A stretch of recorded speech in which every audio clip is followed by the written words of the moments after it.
Welcome, everyone. I'm very excited. I mean, after the whole year of a lot of engagement and happening and beautiful people connecting, cross-pollinating ideas and actions, it's great to come together and just pull everything, hopefully in a couple of thoughts that we can then use to energize ourselves in the next coming year. So allow me to share, and Natasha, please, could you open up the possibility for me to share some of the information that I wanted directly convey to you. But the most exciting part of today's session will be the stories that people will share about their actions, about how they evolved and how their ideas evolved, and of course also as part of the movement. So just a second, here we are. The Ecocivilisation that we started in 2020, really in May, this year really spread the wings, if I may say so. And you can already see from the agenda that a lot is happening, sometimes in parallel, sometimes in a sequence, but above all, it's energizing the space. And I'm extremely honored to be able to hold and curate this amazing energy that is going on within the community and within the movement. I'm really trying to stay humble and not to become an obstacle, because so many beautiful people are bringing their thoughts and their networks and reconnect and really energize the whole flow. But we're going to go through this later. But allow me at the beginning just to share a little bit of a snapshot of how this came all about, because of course, sometimes it seems like, oh, that's so easy. You just have a thought and it happens. Well, it wasn't just a thought really, but it obviously started to accumulate over the years. And I can consciously remember the first thoughts about possible civilizational change and everything that needs to be taken into consideration while thinking about that, way back in 2012 and 13, when I engaged with International System Science Society. And through them, I got introduced to this concept.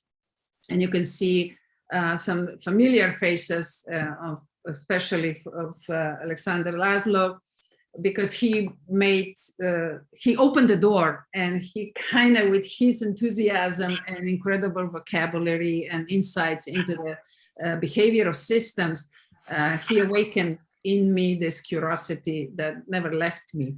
So then I started to exercise little different models and different thoughts throughout my career. But really last year, after I finished my mandate as a commissioner in Brussels, and I thought I'm going to rest a little bit, this thought just came rushing through. And in March 2020, the first model based on all this experience emerged, and I just draw it with my hands and publish it on social media. And all of a sudden, this really insightful responses started to happen and emerge. And I said, wow, let's keep going and let's dive deeper.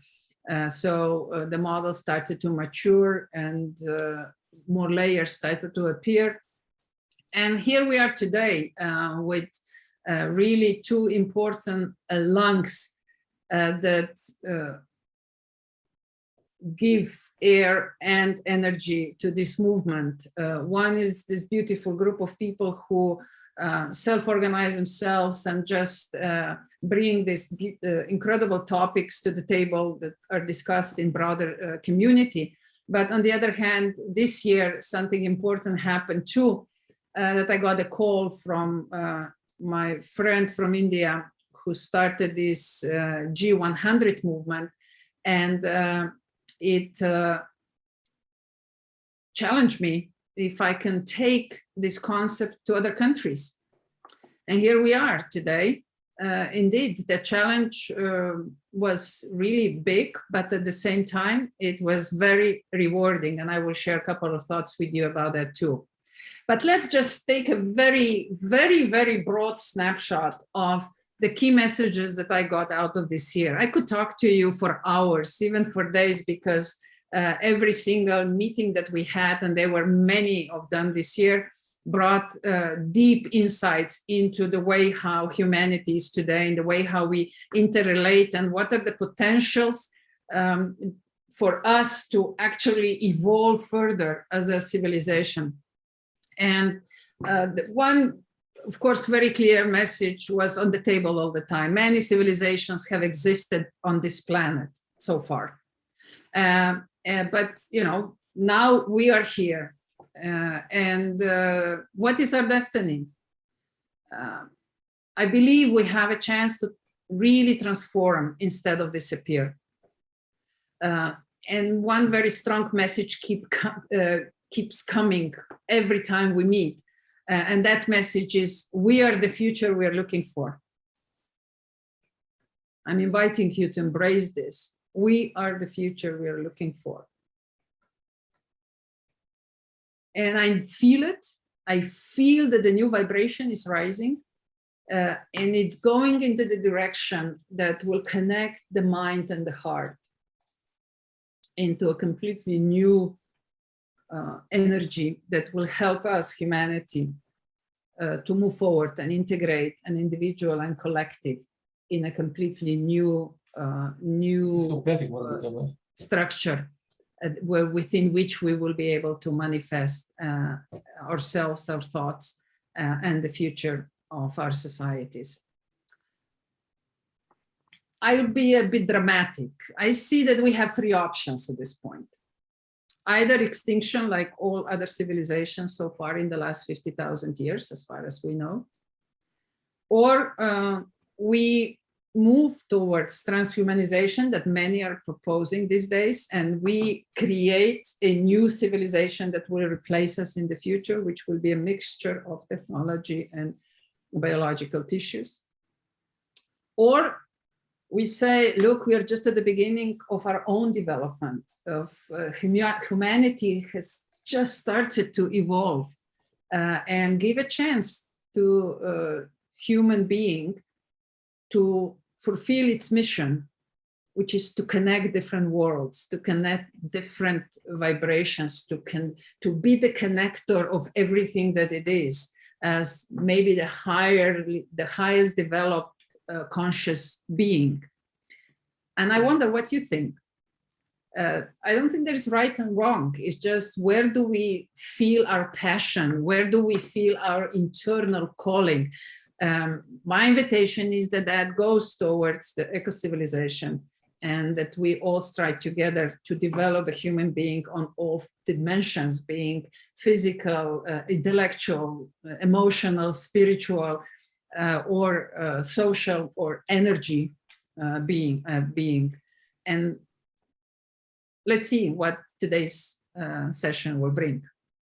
And within that, I'd also like to invite everyone to consider that maybe, just maybe, we're invited to start learning how to live in the time that is no longer perceived to be linear, no longer perceived to be deterministic and static, but rather a life that is constantly in a dynamic state, which really the nature is all about, and we are the nature, which is volatile, uncertain, complex, ambiguous, with the rapid changes, unpredictable, even paradoxical in many sense, especially from an individual point of view, and tangled.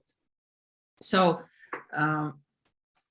open your minds, open your hearts, open your souls, and let's see what will emerge. What happened in 2021?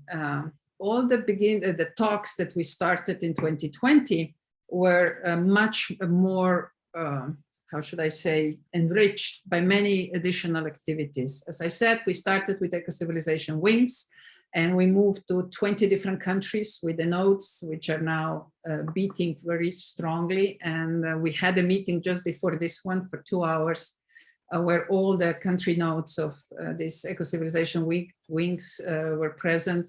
And I'm glad that we have dear colleagues here that will share the reflections of that meeting with you.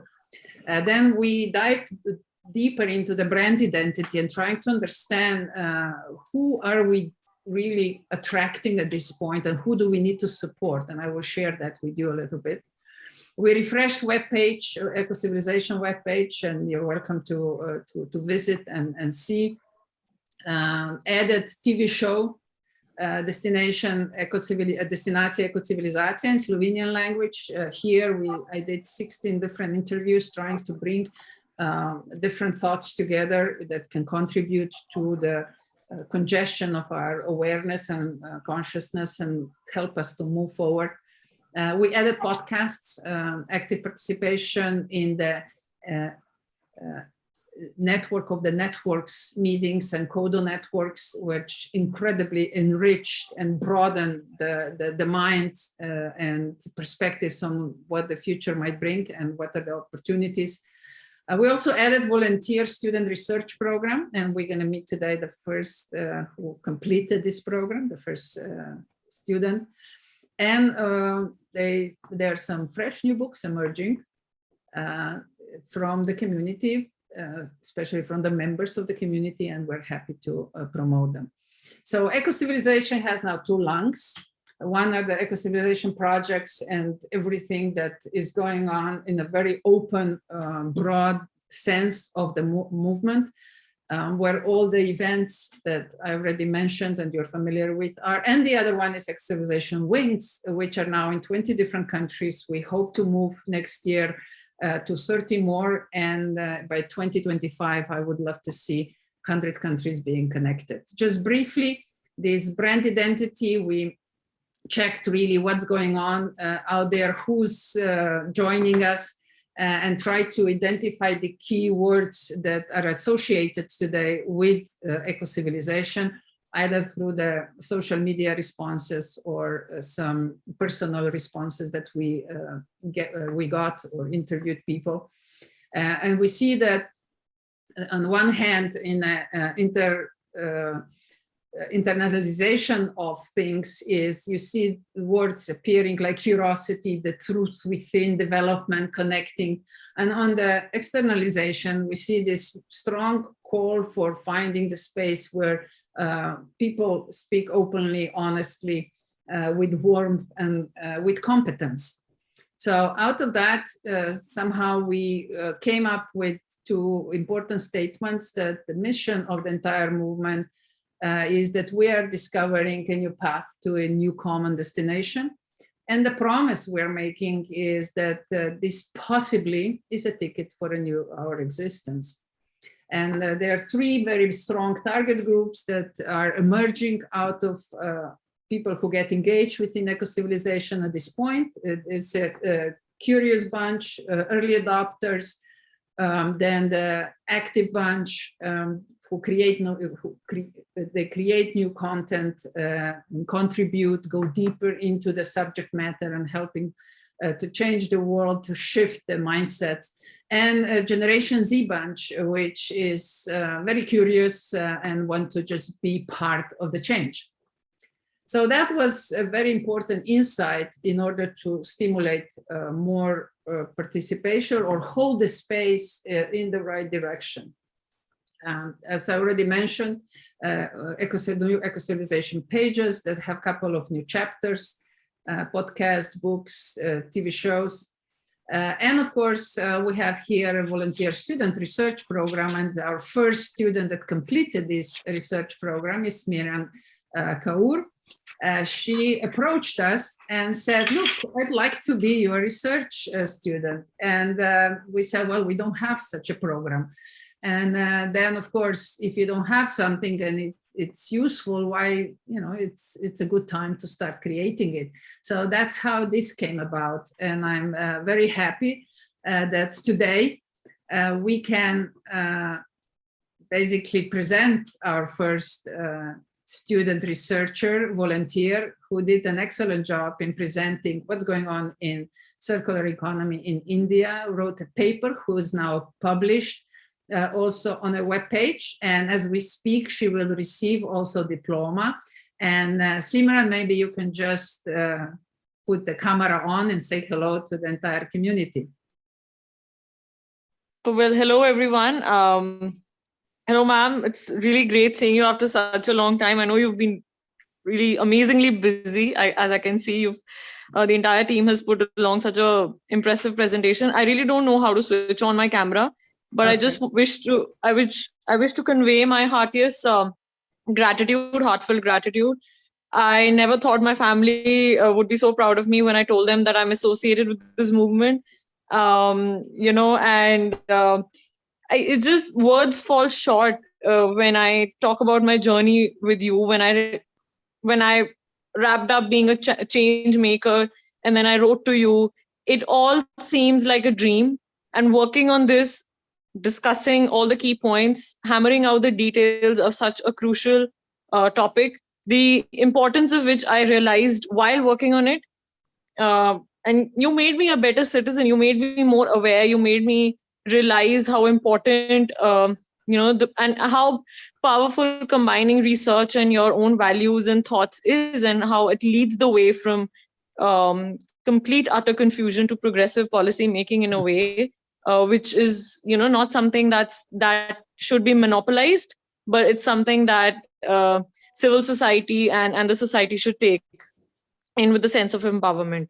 So I wouldn't take much time, but I just want to say thank you so much. And my time as a research assistant might be over, but I will be associated with Ecocivilisation in whatever capacity I can be. So all the best. And thank you so much once again. Thank you, Simran. And I'm happy to say that you encouraged other student researchers to join us. And we're going to have a new volunteer for the year 2022, the first half. And I'm very happy about that too. And this time she's coming from the Netherlands. So let's move on and start with also our program. And of course, as I said, there is no point for me to speak too much, because people who are engaged in the society, they do the job, they move things forward. And let me first, before we continue, say a deep thank you also to the team that has done all the work behind, who really works a lot on, let me just show, okay, here, who works a lot on in the background as support. So thank you very much to Tina, thank you very much to Stasha, thank you very much to Natasha and Pina Maya, who now moved on and started to work full time. And but above all, of course, our supporters, Alexander and Stefan and the entire system team. And from the rest, you will hear today. So I'm not going to even go through all of them again. So without further ado, I would like to ask first my colleague who started to, a colleague who was present at the previous session and had the privilege to listen, even though I know he has so much to say. Because he lives the world we try to create. But first, let's go through the Ecocivilisation wings. And Alexander, would you mind coming in and just sharing your thoughts about what was going on in the previous session when all the country chairs for Ecocivilisation wings have met? Please. Thank you so much, Violeta. I'm delighted to do so. Unfortunately, I'm working completely blind here because I cannot see anyone and I have no control over my camera or anything. So I can just, I'm hoping, I'm getting changed right now. Okay.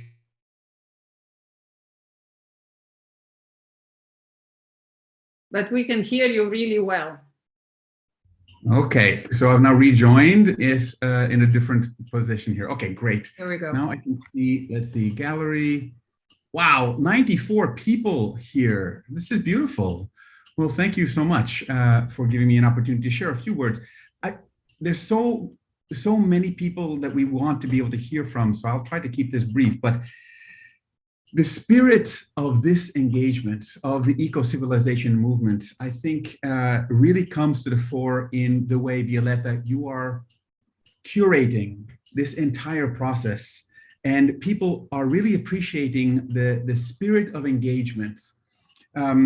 Just to share with everyone, in the last session with the eco-civilization wings, and we're all sharing, Violeta said, "We are so humbled to be able to support you in your amazing work." This is the kind of phrase that Violeta uses again and again. And I think this is the spirit of engagement. We are each humbled to be able to support each other in the amazing work that we see flourishing here and among us. Truly, I think what we are doing is a rebalancing act. It's rebalancing from the disconnects that we have from nature, from spirit, and from culture. Here in the eco-civilization movement, and it was so present in the wings session we just had, people from all around the world, and all women. So this is what Indra Adnan talked about as the feminization of politics. And what she asked, what does it mean to feminize the future? Very, very powerful questions. She did suggest at one point that we need to be talking with the men with power. And I would like to challenge that a little, because I think that it's not an us and them situation. We have to find ways of coming into mutually empowered relationship with men. And maybe that is something I would hope to be able to be a part of in this conversation. But it does mean in this rebalancing act, as Eleftheria Kakamburas said, the liberation of the sacred feminine within all of us. I loved that expression. This, I think, is truly part of this gesture, this movement, this embodiment, and this enacting that we are doing together. And just to wrap up, two more things here. This spirit of unity in diversity. I see that here. Ubuntu is really alive and thriving thanks to all of us here. And I think this was a colleague of mine from South Africa living there was talking about how Ubuntu is like one hand trying to wash itself. You could take soap and try to wash yourself with one hand and then rinse off, but it's so much better to use two hands to wash each other. And this, she said, two hands washing each other, this is Ubuntu. That's so simple, and it captures it. And I think this is what we're doing here in our co-creation. Unity in diversity, unity without fragmentation. Sorry, unity without a monolithic framework of unity, right? And diversity without fragmentation. I think this is what we're looking for. As Violeta said, and with this I'll just pass it back to you, Violeta, but she said so powerfully, and this is a quote that has been going around also from the shamanic traditions in the Pachamama and others, we are the ones we have been waiting for. Right? This is not some eco-civilization that we're thinking about in a utopia future. This is now. This is here. This is who we are. And this is how we are together. And I think this is the power of, look at this. We have 92 people here engaged already. And there's so many more, of course. So thank you to all of us. And thank you to Rajni for all of her facilitation of all of the other talks and things that we are doing. There's so many thanks that we have to give around, but this is the humbleness, the appreciation, and fundamentally the love. Thank you. Thank you, Alexander. Thank you for this very deep reflection of the previous session. And it was a closed session, but we invited 20 women. We invited few colleagues to join us just to start moving towards what Alexander is inviting, to find men who we can actually really engage on an equal basis and on a heart level and start retransformation and give the society and our humanity a chance to reinvent itself. Thank you very much, Alexander. And Stefan was with you as well. And I'd like to ask Stefan also for a very quick reflection. You will come back later on to speak about something else, but just your quick reflection on what was going on in the room before. Mm-hmm. It was, I witnessed the power of connection. So this is the very short one. And a little bit longer is, and this was very beautiful. It was a sharing of the connection with oneself. How important this is. It was a sharing about the connection with nature. And then also Ubuntu and other wisdoms that is the sharing, the connection, sorry, sharing of connections with the other in this mutual and supporting way. And did you feel comfortable? Did I? Yeah. Yes, I did. Very much. And the last one was the connection with the spiritual also, which and this is what made it very beautiful in a sense, so that each of these connections have been addressed. And what amazed me completely was the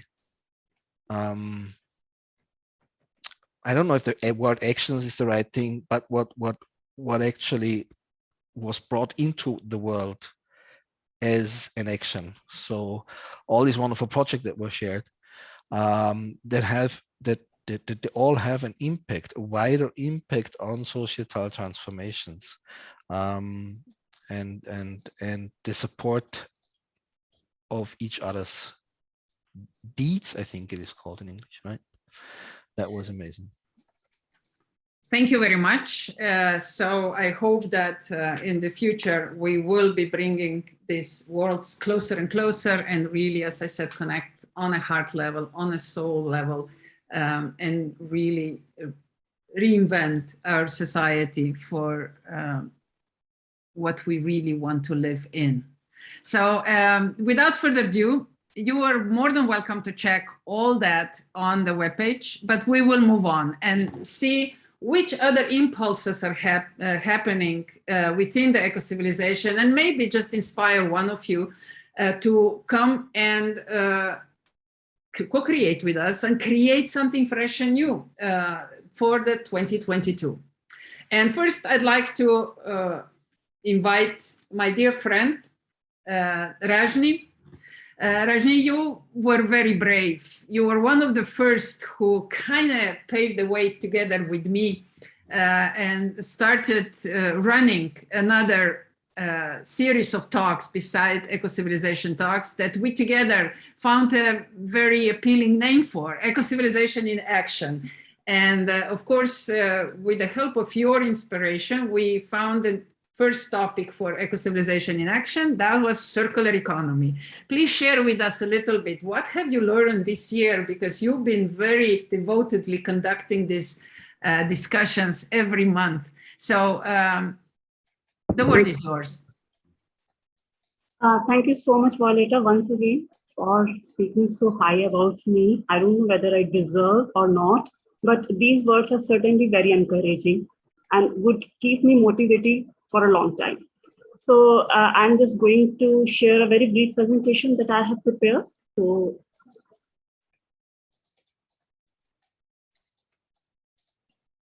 I hope all of you can view my screen. Here very quickly, I have summarized what I have done, what we have done rather, and what are our other things that we are making endeavors into. But first of all, let me once again congratulate to Violeta on having such a productive year. Also to all other co-creators and team on executing various other initiatives. So I'm starting off this presentation by showing you a slide that gives you a very fair idea about the endeavors that we have put in towards eco-civilization. Rajni, allow me just, could I ask everyone to mute themselves, or maybe Natasha, I will ask you to mute everyone except Rajni. Thank you. Rajni, go ahead. Okay. So I'm starting off this presentation by showing you a slide that gives you a fair idea about the endeavors that we have put in towards eco-civilization in action. To sum up broadly, we began this year by organizing a series of webinars, 1 month each, ideally. So as part of our awareness drive from take, make, use, throw to something as sustainable as eco-civilization to circular economy, and wherein we invited 3 experts, panel speakers from almost every industry that you can probably think of, including artists, nature lovers, chefs, startup junkies, enthusiasts, nature enthusiasts, and so on. And to hold some really insightful, intriguing conversation around various topics related to the subject. That was our endeavor, to bring on everybody on the platform. Also, the second point that I have mentioned here, that is LinkedIn, that is related to LinkedIn. We are still in the process of making a community, a LinkedIn community around circular economy in action, with an intention to learn and relearn and stay updated with whatever is happening around, especially related to circular economy.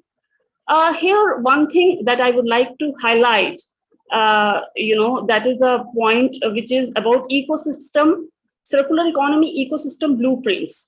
That is, you might be knowing that we are also putting in efforts to create an ecosystem on circular economy, and we have already created blueprint of its model with well-defined objective that we have already shared with Eco-Civilization Wings, and I have already explained in previous meeting the very objective of creating this ecosystem.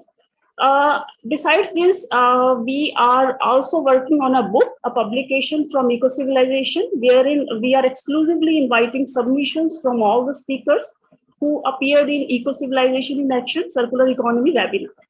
So I believe I can call it a pretty good report card if you just evaluate it from the perspective, the way our actions have been and the way we have performed.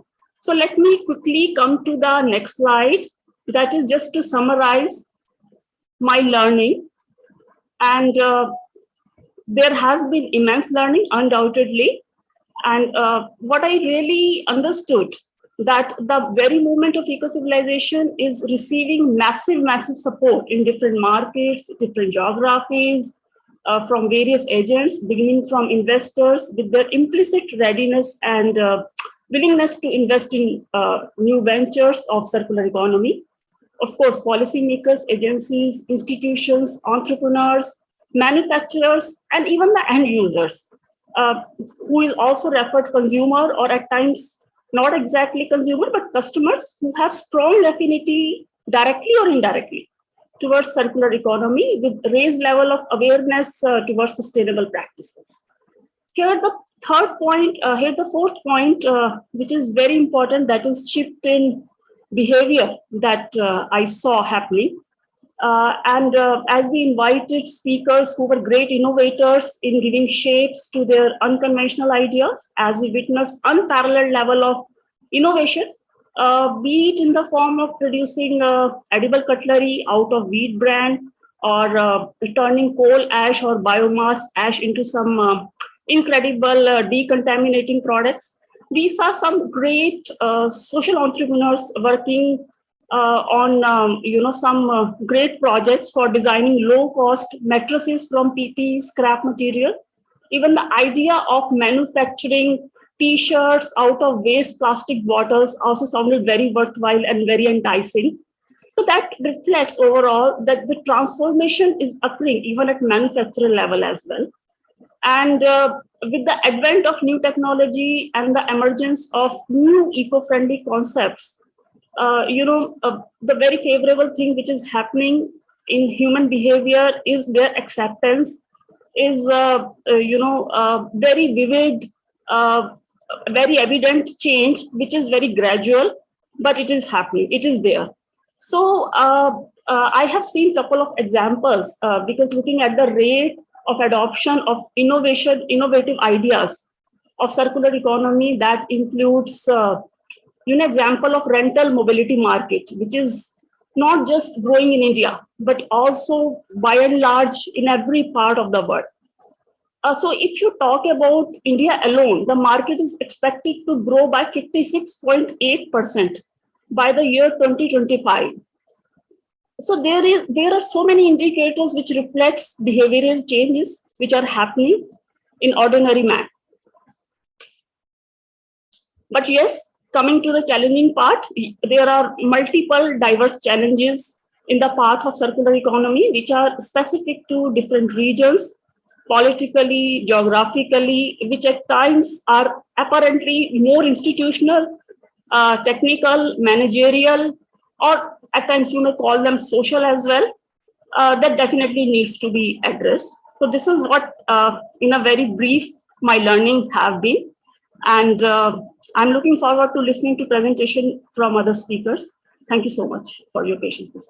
Thank you very much, Rajni. And people already asked for the link. I dropped it in the chat where you can find all the talks that have been performed so far. And what's the plan for next year, Rajni? So Violeta, I think I have already spoken a lot about my plans in the previous meeting as well. And as I spoke that, our main emphasis would be on creating the ecosystem, circular economy ecosystem, through which I should be able to connect. Marketplace, right? Yes, exactly. I should be able to connect Indian agriculturists, farmers, and rural people effectively. And that will be a pilot project, and if it works, we will bring it to the global community. Indeed. Fantastic. And we will continue with the discussions, right? Certainly. Thank you so much. Thank you. So great. That was the Ecocivilization in Action Circular Economy part. And now let's move to another exciting part of which was basically the beginning of the Ecocivilization movement, Ecocivilization Talks. For that, I asked my dear friend Stefan, who was present pretty much at all talks with his insightful comments to share the insights about this project. Stefan, the floor is yours. Thank you very much, Violeta. I just also put the link in the chat where you can find all the talks as a wrap up, as well as the full talks. So to listen to it again or first time, hardly invited to do so. We had quite a interesting year with the talks, starting in February with the roots of civilization, which took off not only in this positive and warmth and loving, but also in some let's say warning, apocalyptic thinking as well, because we were looking not only on the roots of civilization, but also on the not only the emergence of civilizations, so to speak, from the roots, but also what makes civilizations vanish. And there was for sure one indicator, which was an environmental disaster, followed then by social defragmentation, and then whole civilizations vanished to the extent that we, for some of them, we don't even know, if we're not historic scholars, where they have that they have been existing. But then, of course, in the same month, we went to the emergence of a new civilization, where we had a powerful discussion and sharing also about the concept and framing of civilizations, as well as now the framing we all share here is eco-civilization, as there has been also some interesting critical reflections about the term itself, as it is used not only by something that includes, but also as a framing for something that excludes. It has been used also in our historic review from an imperialistic point of view. There are some who are more civilist than others, but we tried to give it the frame of this is not the case with Ecocivilisation, as we use it as our epistemological approach, how we think and about it, and how we want to also leverage it. Which then led into the March topic, which was politics and eco-civilization narrative. Wonderful meeting, wonderful. It was the one I wasn't very comfortable with, because I was asked before if I would be comfortable, because yes, we touched on the questions of the politics of today and how they led us into modern challenges. And then also we had some very interesting examples of those who challenge the current state of affairs and create new kinds of politics. But then, of course, we came into this discussion of, which led then to further talks of the institutions as they are. Would they be enablers or would they be hinderers of this transformation we're currently in? And of course, in all transformations, there is at least one school of thought who says, well, let's tackle institutions to the extent that maybe we should just erase them from the earth. Institution, I love them, by the way. Greetings to Donna, who might be also in the room. I don't see with the 95 people now, but the question will be here, will there be an alternative of organizing humans and their intentions through an evolutionary process, hopefully not a revolutionary process of institutions. We, of course, looked at the post-millennial generation, which was in April.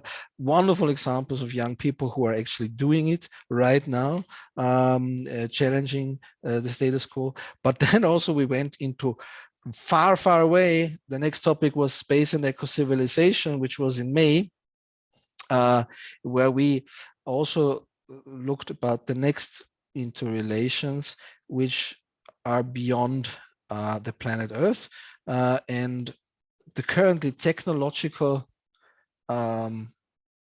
evolutions that lead us in this direction, and also the critical assessment of the intentions behind these technological and political trajectories that are currently underway. And what would happen if we are really able to colonize or terraform other planets, and then new civilizations, maybe even new humanoids, or whoever these beings will be called, might then be our next connection to those who are very much connected with Earth, and in their physics, in their psychology as well. In October, we went back to Earth and to the middle of what is the current discussion, the question of eco-civilization and the new organizational structures that are needed to bring the non-utopian, but now real new forms of well, civilization as a social fabric in relation, in connection with nature, in relation also with the spiritual into being. So this was the organizational structure. Here again, it is a world full of experiments right now. What I love very much personally is that we can openly, with an open mind, look at all these what innovation people would call niches in societies, and actually learn and nurture these seeds that are becoming blossoms, if I may use the metaphor of a garden, right?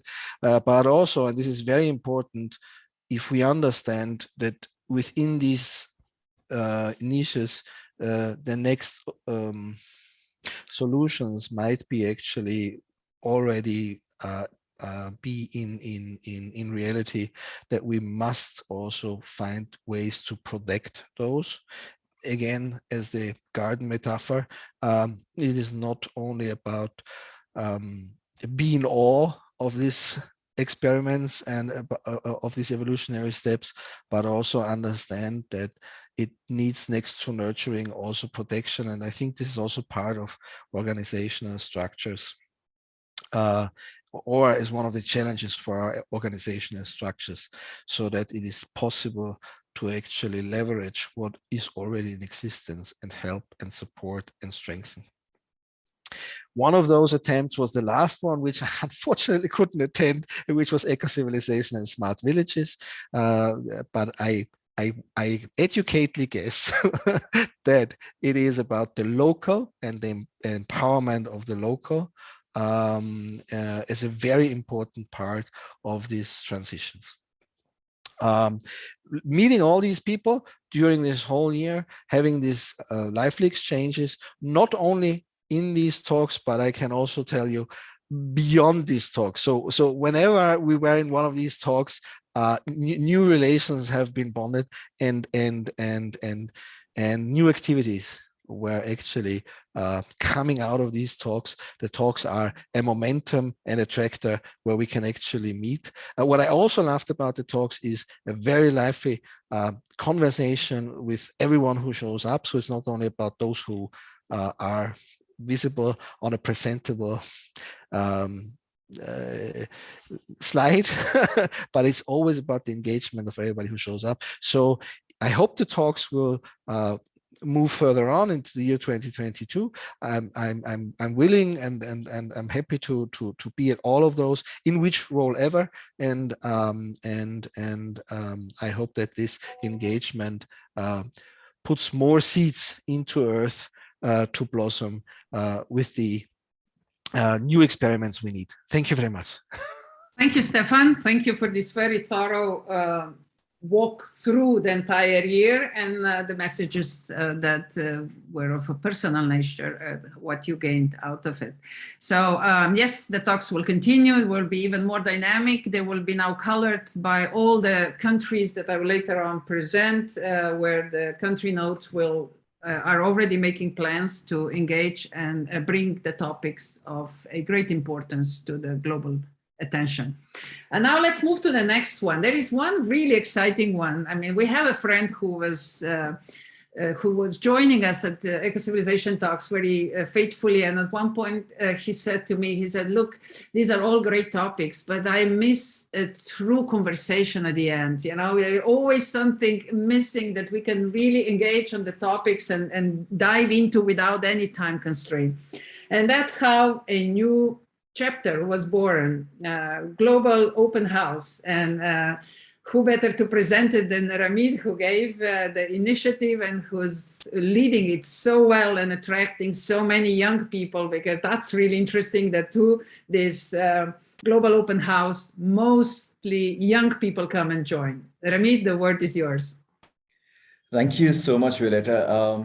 I think I was going to start by saying that I couldn't have enough of all the conversations we were anyway having, and I wanted more time to have more of these conversations, which is really where Global Open House came about. Because yeah, as what you said very rightly, right, at the end of every eco-civilization conversation, whether it's with Rajni or with Stefan, Alessandro, and everyone else, right? You always just keep wanting more, and you're in a way you're happy about the conversation, but you're also sad that it's come to an end whenever it does, right? No, but before I actually talk about the Global Open House and what we've been doing, I think one thing I do want to just put the focus back on and the spotlight on is the fact that everything that eco-civilization has done over the last year and a half, 2 years was during the pandemic, right? And I think it's also extremely important to just recognize the fact that everything, Violeta, that you started off and what everyone, each of us, all the attendees, the panelists, everyone, right? has also been doing is has been very, very important to the people who've been attending, not just from the point of view of what they're listening and what they're hearing, but because of the times where we've been in during the last year and a half. And touchwood, I can say for myself, I think every single time that I attend one of the Ecocivilisation in Action Rajni's sessions, or with Stefan, Alexander, everyone else, right, with NSI, it just automatically becomes my daily dose of motivation and inspiration, which then lasts me for the rest of the month, right? And every single time then you're waiting for the next talk to come. So even as an attendee, I'll just come, I'll sneak in, and I'll just stay there and listen in to what everyone else is talking about, because it's just that inspirational, really. So thank you. And not just to Violeta, but to literally every single person on this call, attendees and panelists alike, because it's all of you who've really created this entire ecosystem, this eco-civilization that continues to motivate and inspire all of us to do what we do, right? Okay, so just coming back. Yes, Ramit, what is because the topics were very diversified and these young people dived in so deeply. So what sticked with you, like on a large scale? What have you gained out of this Global Open House discussions? So I think the wonderful part about the Global Open House discussions is that we've spoken about pretty much absolutely everything under the sun over these 6 open houses. We've had 6 in the last year. We're planning to do one every quarter here on, right? The conversations have lasted anywhere between, I think the first few lasted for about 3.5 hours each, to the last one on the 2nd of December, Violeta, which actually we ended up after 11 hours. So we started at 3 p.m. CET and we ended at 2 a.m. CET, right? And during that, what really strikes me is it's not really about any one particular conversation, but the real flow of the conversation as it goes around, right? So we always start with a place which is the conversations are about global issues. The conversations about, you know, things as wide as neuroscience to education to healthcare and all of those kind of things. And then we move towards the more personal as time goes on, where towards the back end, you'd actually end up seeing the people actually talking about things like adjusting to a new country they're in. So like on the 2nd, one of our colleagues we were all about to wrap up, and then suddenly I think at about 11 p.m. or something, a colleague from the US joined in because it was daytime there, right? And joined in and then effectively just said, look, I'm so glad all of you are still here because I've just shifted here and it's, you know, we're trying to transition and I'm doing this. And then suddenly that conversation takes that light of all of us, of course, helping with that transition. And then from that, so many things emerging about the day-to-day, which is also global, right? Because there's so many people who are going through those kind of things. So it's really that transition that happens right through the day when we run these open houses. That's what sticks with me, because it really travels from things like neuroscience all the way to transitioning and moving to a new place and just the things associated with that. That's really been beautiful for me.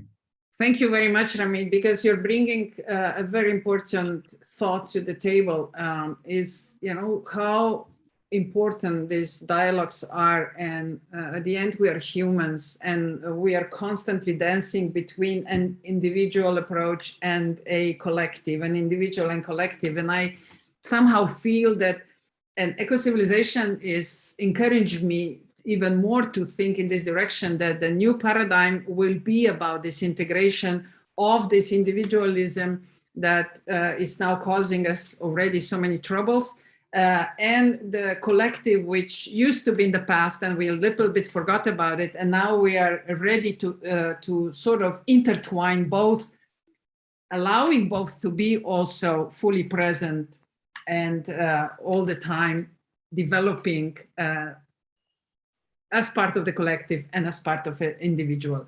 So I hope this will go on more and more. And I would really like you to share the link to your great the TEDx talk that you just did a few weeks ago.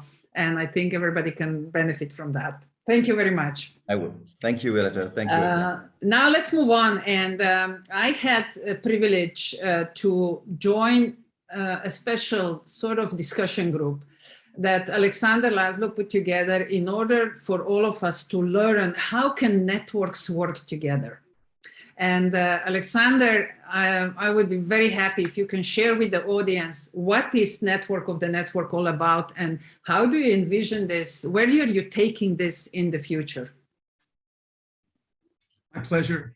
Well, you know, the idea behind it is so many of us are working interconnectedly already in the spirit of interbeing, in this informed by Ubuntu, in ways that empower not just ourselves and our projects and our initiatives and our networks, but also possibly other people's networks. How do we connect? So that the idea is when you can connect one level of a network like the Ecocivilisation movement, which is a network of all of us here, but we each are also part of other networks, right? So then we found this other group, for example, Untitled, Donna Neilham, who is part now in Ecocivilisation Wing, and we have what used to be Crowd Poll is now CoDo, and so many others that are really becoming part of interweaving our stories with separate networks. But now the idea is, let's not keep these as separate networks. How do we create a network of networks? That's my clock. A network of networks, which is really a kind of like what Marilyn Hamilton in her books writes about as a meshwork, where you have the networks, I see these kind of horizontal, and the meshwork that connects the networks, all of these together. What is the power of being able to connect the network of different networks? We simply are exploring that with Violeta and with others. Each of the people in the networks are leaders of networks, like Violeta, like Stefan, who's also in this, like Donna, who is also in that group. Stefan is the managing director also of the Bertalanffy Center for the Study of System Science. And so each of these initiatives and bring in a different perspective. Stefan brings the systems perspective and the understanding of the interconnectedness of and interdependence of initiatives, of complex dynamic systems. And Donna brings the frameworks of the institutions and the ways in which you can create coalitions of initiatives. So we all kind of hold pieces of the puzzle. A puzzle is not really a good metaphor because it's too fixed. Like you find a piece and you put it there and now it's there. This is a fluid dynamic mosaic and we are co-evolving. It's like an organism really, but we are each providing nourishment or nutrition for each other. So this is really in the spirit of the eco-civilization, we're creating an ecology, an ecosystem of initiatives. That's what the networks idea is about. And Violeta, I'm going to pass it back to you because that's what you asked me to talk about. So I'm going to stay focused on that. But I've been so inspired by this that at some point I would like to give just literally, it wouldn't be more than 2 minutes of a further reflection, but I'll pass it back to you now. Super. Thank you very much, Alexander. I know that all your background is helping us to see the bigger picture. And yes, please come in later on and continue this dialogue because there will be room for that. But I'd like to move on. And I'm not sure if Molly is already with us. She is in California, in San Diego right now, and she was held at the meeting. So I'm not sure if she's already connected or not.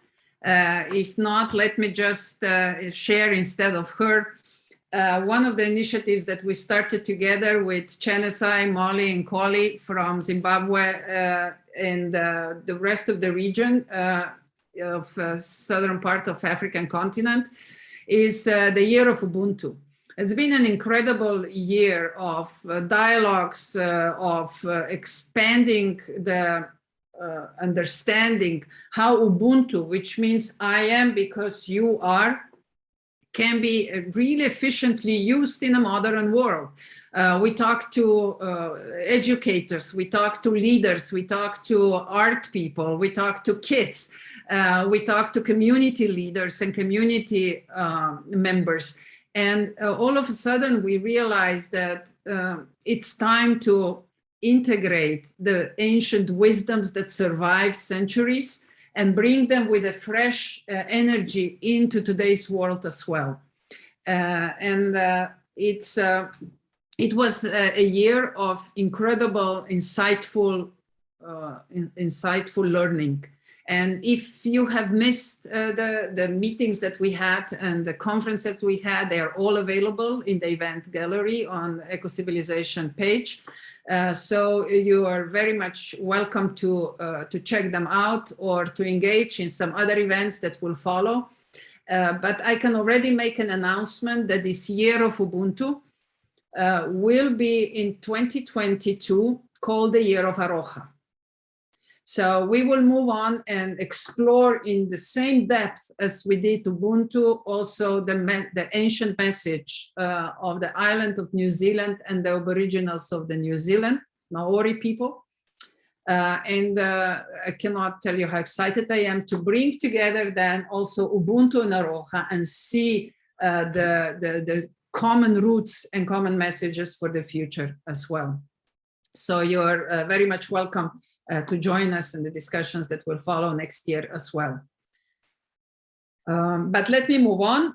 And the next one, the next information I'd like to share with you and also invite you to see the beauty of networking, especially on a local level, is already today several times mentioned expression, which was the Ecocivilisation wings.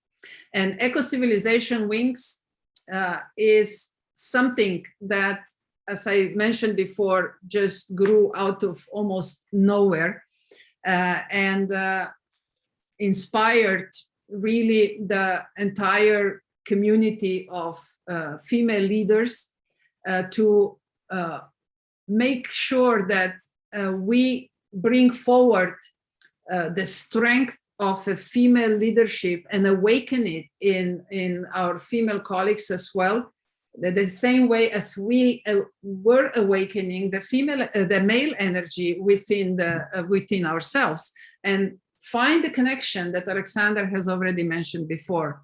So this incredible female leaders joined from all over the world.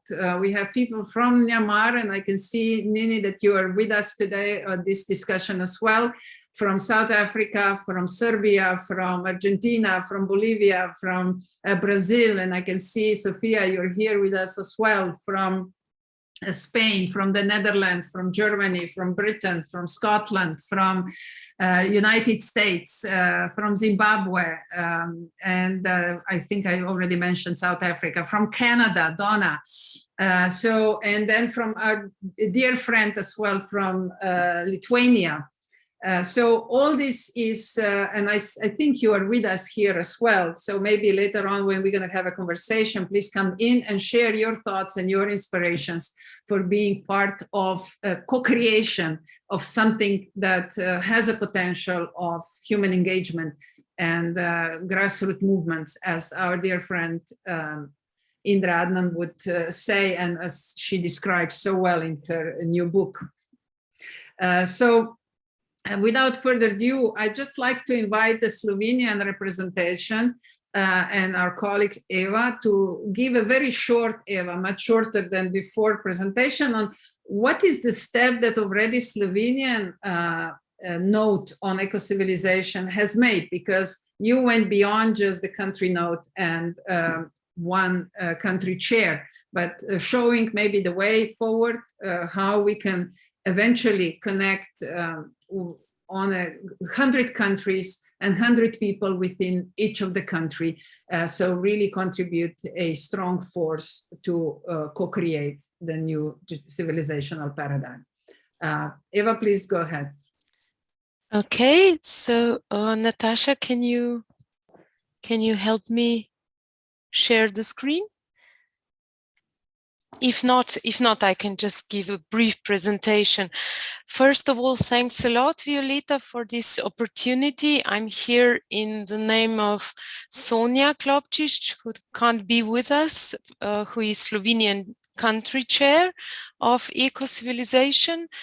What I would like to begin with is the words. The words are more than just meanings. And if we go into them. In every language, we find certain messages coming all the time. We can find them now as well. So if we go back to, let's say, Hebrew, you will find the root of Adam, which is the man, and Adama is the same, which is the land. So the man and the land are the same.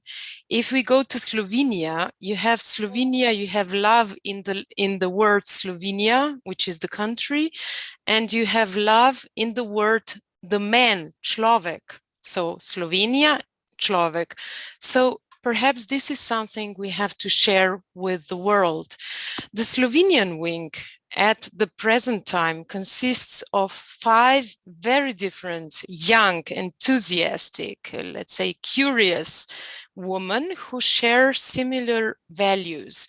We have been together only 2 times really, but we have similar beliefs.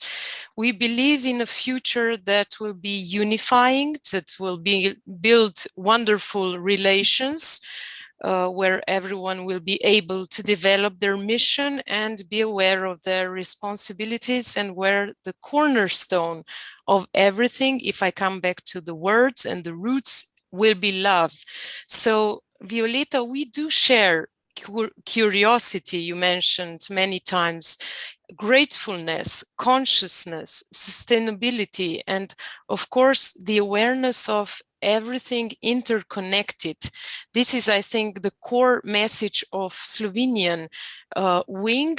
Of course, our focuses in 2022 are specific, but let us put only into the focus that we will explore the relationship between individuals, organizations, sectors, territories, ecosystems. We will try to see what the dimensions of nature and space and the wisdom and energies that the space offers to man, what those dimensions are. We would try to question the boundaries between beings. We will prepare trainings and lectures. We will open the intuitive channel to individuals, because we believe that this is something really influences our vision. And we would also like to explore our youngsters, so our younger generations, and see what they would like to, how they see the future. We will launch a campaign and discuss with them how they see the future. And also, last but not the least, we would like to launch an 𝕤𝕖𝕖𝕥 Leadership Universe, which is a special program, an acronym of 5 words representing wisdom from 5 continents: Aroha, Ubuntu, Oikos, and Ikigai. And let me finish with a greeting of Sonja Klopčič, Claudia Javornik, Martina Puc, Nina Langerholz, Čebokli, and Manica Čelofiga, and of course myself. Love from Slovenia. Thank you very much, Eva, and thank you for very concrete presentation of the activities next year. But I invite everyone just to check the webpage and the program, because every country is launching something, and that is this excitement that is building up, and that is where all I have to really be careful that I don't interfere, but hold space and really just tap into the emergence. And talking about the emergence, it's great to welcome also in our circle 2 great new friends, Tim and Ollie, who actually tapped into the emergence of eco-civilization and came with this really great idea how to use new technologies to support movements like that. And without further ado, Tim and Ollie, the word is yours. Let's hear what you're going to share with us. Thank you so much, Violeta. Is my sound okay? That's good to know. Thank you. I'll do a brief presentation. Actually, I'm going to turn my timer on here. or brief talk, and then I'm going to hand over to Ollie. So I'm going to talk a bit about the base layer, and Ollie will talk about what we're building on top. None of us are developers, but this is this is what you get when you don't have developers in charge. So I wanted to speak. So when I met Violeta and I learned about the ecocivilization as a concept, I realized that that was the term that I hadn't found yet that sort of summarized everything we were working towards. So it was a huge thrill to realize that there's a whole community working towards this together. And it speaks a bit to what we're doing. This project started out a few years ago. We were looking very much into democracy. We realized that we need more than online platforms for voting. There's a whole ecosystem that needs to be in place. It evolved over time. It became more of a supporting network, a network to support change makers, basically. You know, how can they find each other? How can they find the resources? How can they connect with each other, etc., etc. And then we took another turn just 6 months ago, because we realized that, well, we can't build this in a centralized way. We need to build it in a like a meshwork, in a decentralized way, because we're all now speaking through a centralized hub, you know, and we're usually connecting through LinkedIn or through Twitter or through something. We're always connecting through something centralized, which means we're not free to communicate. And humanity has never been free to communicate. It's always been borders, and I think it's very much hindering who we could be, and that's what appealed to me with the ecocivilization. So basically, we're trying to work on the basic level of this communication. So that would be a network where everybody, it's like you have imagine having a LinkedIn profile, but you decide what is on that profile. LinkedIn doesn't decide. You decide yourself what you want to share, who you want to share it with, and not only do you decide completely how it works, you also host that node. So that's actually your own node. You control it yourself. It's a bit like, in a sense, it's like owning a crypto wallet that you have complete control. You decide who to connect with, and through this system, we want to connect individuals with each other through networks to build this mycelium. I see people have been referring to the chat. So trying to build this neural network or mycelium network of all our minds, hearts and minds across the planet, where we can communicate freely, connect with each other freely, share resources freely, with no external. Yeah, we decide ourselves. So the beauty of it is, it's the first point is that it's decentralized. You control this yourself. You can connect to any network through it if that network allows that as a login way. Any conversations you have are also running through the decentralized network. So anyone I'm talking to directly, not via a third party. This of course gives you complete control of what you share, and also who you share your data with. It also means you can set up limits to, well, I don't actually want to receive spam. So you set that as a parameter. I don't want to receive advertising. You decide what you receive, who you receive. And you can also decide, well, anyone can contact me or no one can contact me. It's not possible in this network for me to message anyone who has not given me permission or has set up a bunch of criteria I need to fulfill to first contact them. So we can really do away with a lot of spam, a lot of hate mail, a lot of these problems that really are scouring the internet. And I think the most important thing is that if we could do it right, is that we're building it in an encrypted, so it's entirely encrypted. It's built on something called IPFS, so the Interplanetary File Server System. Sorry, I keep getting these mixed up. But it means it's encrypted. It means that if whatever conversation is going on, no one outside can know that conversation is even going on. They just see data flowing. They don't know who it's coming from, who it's going to. So we could now create we call them holons, a group where we all meet and talk, and nobody outside could even know that the conversation is going on. And why this is important is I think we have about 53% of our fellow human beings are not living in open societies, are not living in democracies, and those of us living in democracies are kind of living under the shadow of some very, very big businesses who have different agendas than are aligned with the ecosystem. So this means, if we do it right, it means that people anywhere across the world can create a node and have a conversation where governments and big business can't even know that is going on. So it becomes possible to have conversations, create networks, create connections, create actions, activities, and do all these things together on this base layer. So I see it a little bit as if the nodes that everyone brings to the system is a bit like the atom, and the communities we bring together with these atoms, that's the molecule. And the molecule is sort of like where the magic happens, but the atom is the part that is crucial, because without atoms, there will be no molecules. And without molecules, there will be no eco-civilization. We'll have to go for transhumanism. We don't want that. So I'm going to hand off sorry, I talked too much, but please, Ollie, maybe if you could take it 2.5 minutes to talk about the top layer. No, thank you very much for this, because that is a very encouraging information that there is something going on also in the positive sense to support democracy, to support direct engagement, and to really break down the monopolies of the big players. And we've heard from our Ecocivilisation wing, United States as well, and you work with you are in the connection with her as well, and her company, Alisa Gas, and she's trying to do very similar things, and these are such an encouraging thoughts. So Ollie, please come in. Great, thank you very much, Violeta and Tim. Great to be here. So I think Tim's already done a great job of outlining that sort of base layer of the kind of cutting edge social network and toolkit for change agents that we're working on, called CodeU.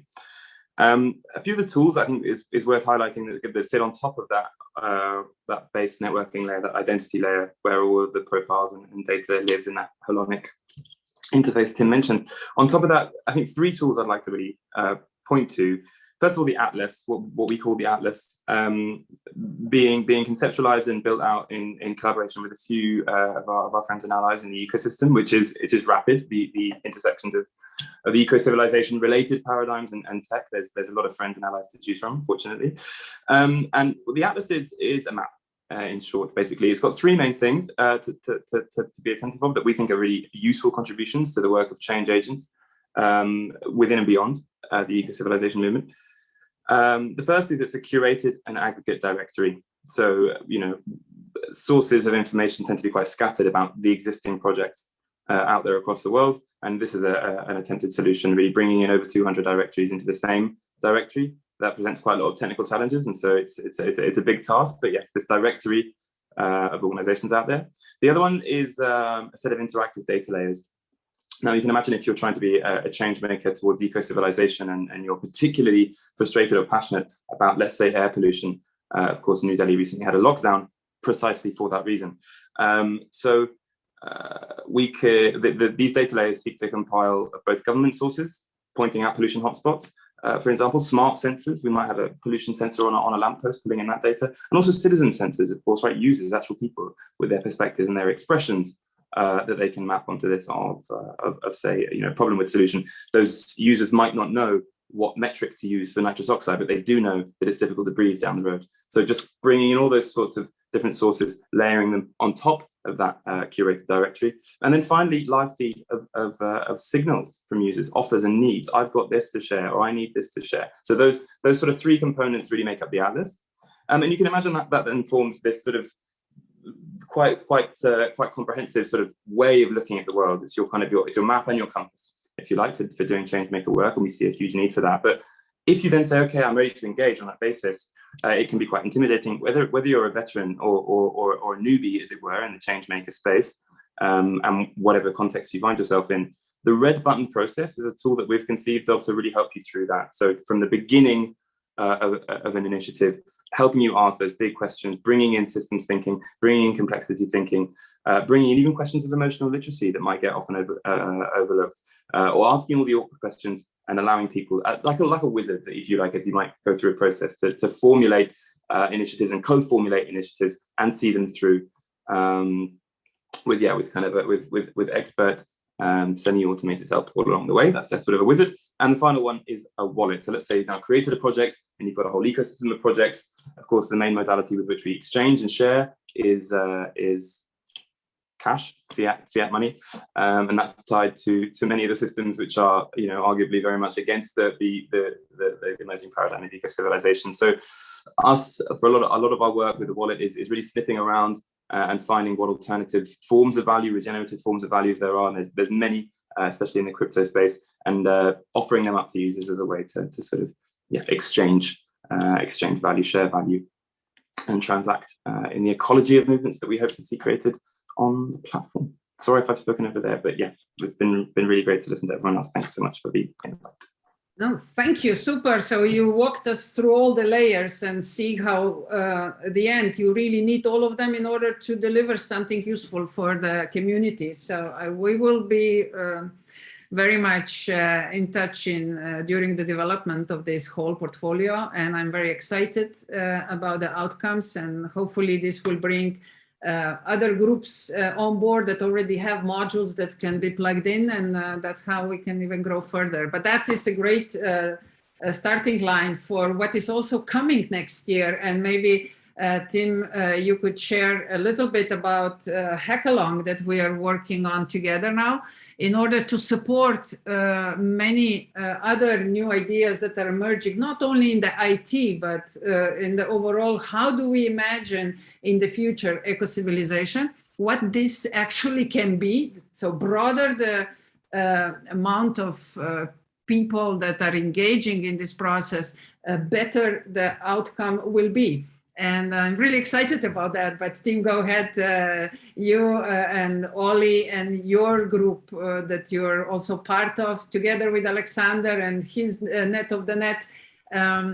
We work on this together, but enlighten us and let's invite the entire community into it, and all our guests today here to join us next year. Come. Yeah, no, I was actually just about to ask you if you're going to mention it.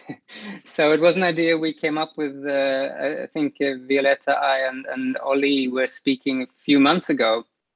And Roberto, who is in on this call, is the initiator of the meme, a hackalong. So a hackalong is like a hackathon, but it's not competitive.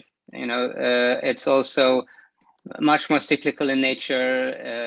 It's much more about co-petition than competition. You know, everybody wins because we're building something together. And I saw how that matches really well with the eco-civilization concept, because it's a concept and we all have sort of different ideas and there's so many interesting aspects to it.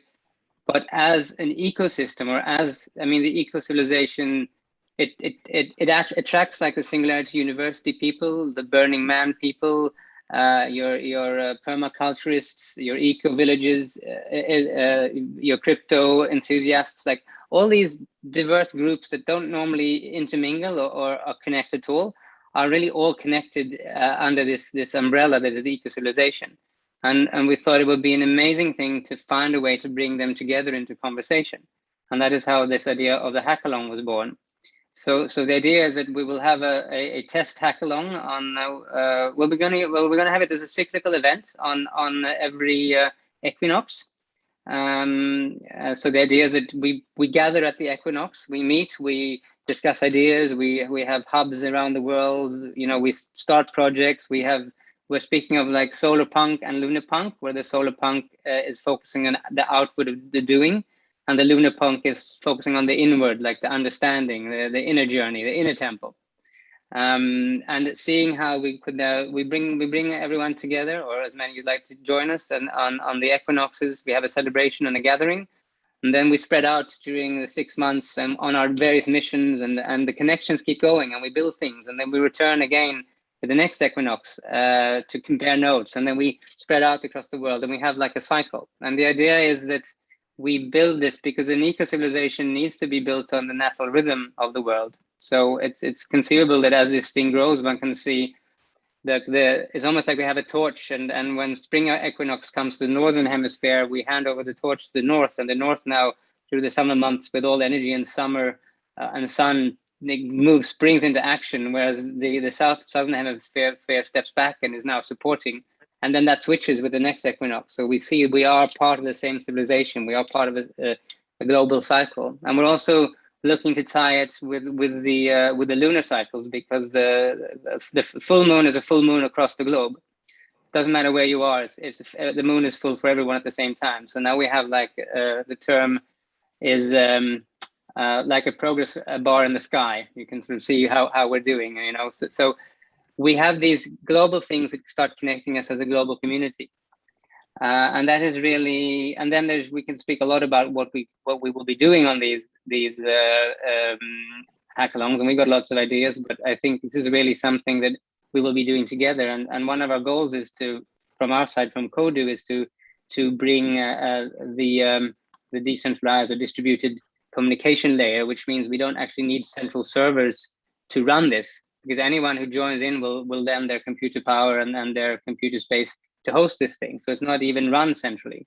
But we can, of course, you know, Violeta and anyone here could post challenges and suggest tracks and say, oh, here's an idea, and who has a solution to this? Who wants to talk about that? And then we will see organically what evolves over time. So we're just sort of freeing up human imagination and creating the connections, and hopefully we'll also find ways for resources to meet projects, which I think is going to be quite possible as we evolve. Thank you. Super. Thank you very much, Tim. I know it's a huge project and you have to squeeze it in a few minutes, but there are already some reactions in the chat, and maybe we can continue. You can continue the dialogue in the chat.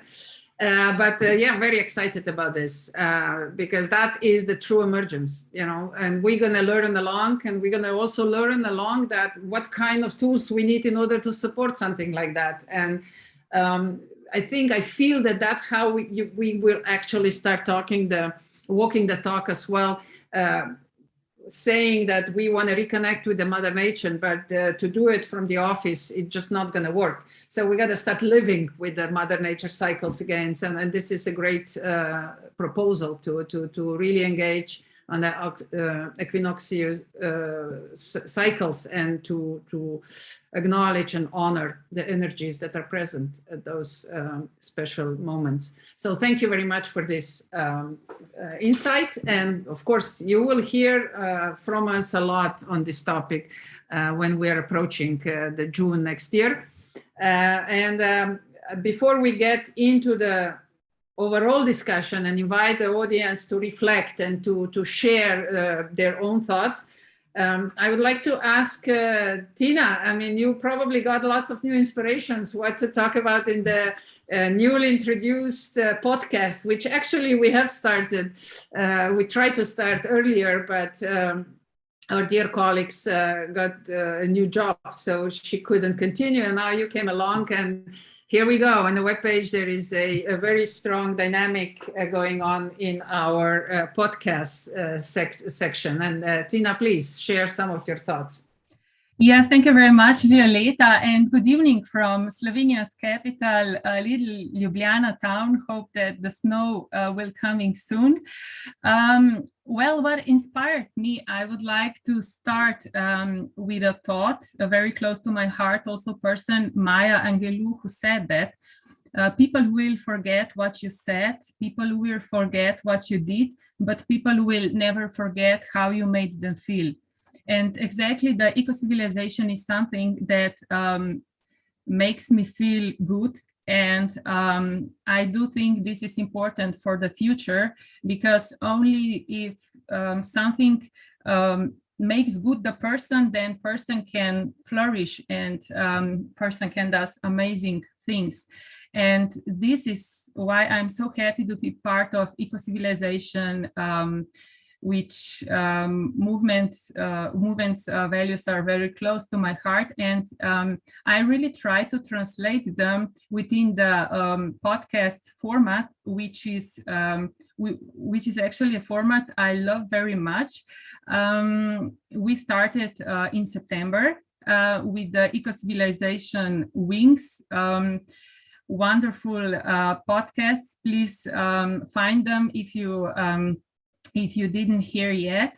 And you are also very much welcome to send me some maybe proposals who can also be the guests of our podcasts. Yes, the aim is actually to translate the tone of voice of eco-civilization within the podcast, because it's not that only the strong messages are there, but it's also the voice. You can hear the person, and you get the certain feeling. And I do believe in nowadays world there are news which majority of them doesn't actually, they don't feel they don't feel you well when you hear this news, but the Ecocivilisation podcasts are something that makes you feel good. And yes, I'm very happy to continue the way we're doing. Thank you very much, Tina, and we're looking forward to the future podcast as well. And now we are at the end of the formal part, but of course I have to say one more word before I invite you all to join the conversation. I would like to wrap up with something that you probably wondered, why didn't I show that picture at the beginning?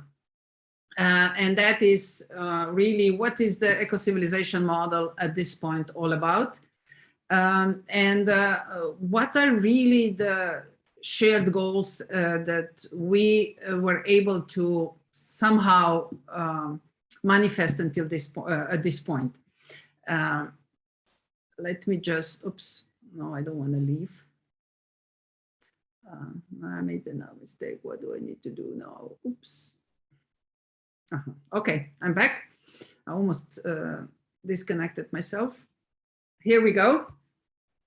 So this is sort of a basic model that by all means is not the final destination, but is challenging the current way how we perceive the organization of the society. And just imagine with me for a second, with everything that you've heard so far, that instead of classical blocks of organizational structure that we have on the level of municipality, on the level of country, on the level of EU, if you want, on the level of even companies, and imagine that these structures all of a sudden change into the sort of an entity of beings, society, land, consciousness, and that all that we know today as the building blocks of an organization, like HR, like economy, for example, if you take a look at the country, then foreign policy, then army, then internal affairs, and so on,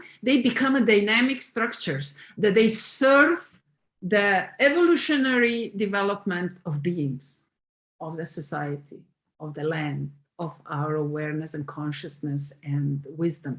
Can you imagine that? So is it possible? Yeah, I'm really hoping to get an opportunity to even test it for real, but currently we're discussing it. We're trying to bring some examples forward that can already teach us and we can learn from to really do the prototyping well when the time comes. But also, in order to really acknowledge everything we've learned from past civilizations, we can already recognize that we live in times where the entire planet is claimed. So there is no free land where we could, in case of climate change, actually move to without causing serious political or even more serious conflicts on this planet. So we have to start learning how to deal with challenges where we are. So that's why I think that in order to really be able to comprehend the extension of the planetary challenges that are ahead of us, we need to start working towards new global civilization for the first time. And that's what civilization is offering. It's offering a bold thought that maybe, just maybe for the first time in the history of human race, that civilization will emerge from the global consciousness and will serve peoples of the planet. And that's why we said, okay, let's set an apprehensive goal for eco-civilization, which is planet Earth as an ecozone of the universe. Can you imagine that?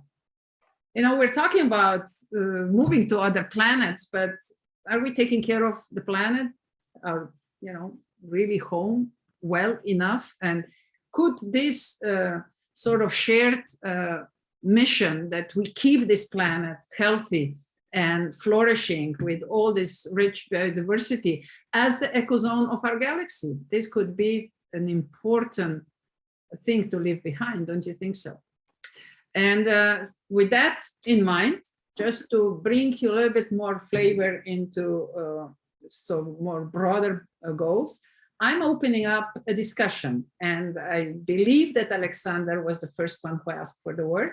So now it's the moment, Alexander. Please go ahead. Perfect, and thank you so much, and thank you for this wonderful image as well, Violeta. Let's bring this back to a focus on everyone in the room. There are still 85 of us here, and I think that's very, very powerful. What I'd like to just share a couple of reflections on this.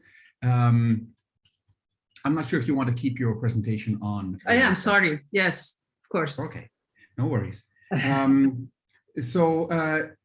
Just three things are coming up. What I'm hearing here fundamentally, what Violeta is sharing and what we're all talking about is a shift of narrative. A shift of narrative that is fundamentally about what Indra Adnan, one of the civilization wings, talked about as the question, what does it mean to feminize the future? Right. What does it mean to feminize the future? Again, when we're thinking about this with all of us being there, that's being the current, being the different narrative, right? How do we do that? And I think Tim touched on this a little bit with talking about solar punk, which is a popular idea. People are doing solar punk art and these kind of things. Lunar punk is less well known. And that's, again, the balance.